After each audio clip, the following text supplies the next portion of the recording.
Welcome to Kenton's videos. Enjoy the video. You start by powering down and unplugging the keyboard, then remove any batteries so you avoid shorts. Once done, use compressed air and a magnifier to clear and inspect the USB port for dirt or bent pins.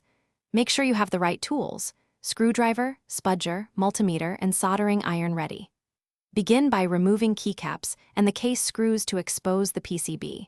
This first access step reveals whether the fault is mechanical, cosmetic, or solder-related, and sets up the repair. You now diagnose electrically and mechanically.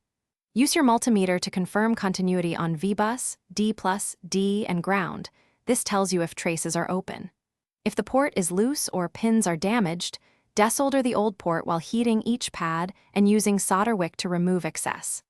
Once the board is clean, place the replacement port flush to the PCB, tack 2 anchor pins to fix alignment, then solder each pin with controlled heat to restore both electrical contact. You finish by reassembling the keyboard carefully, ensuring no cables are pinched and all screws are snug. Then test. Connect with a known good cable to multiple PC ports so you can rule out cable or host problems.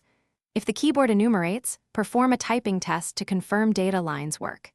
If it still fails, make sure to recheck solder joints for cold joints and continuity. If necessary, swap the controller board or try a different replacement port as the final troubleshooting step. Thanks for watching. Consider subscribing if we helped you.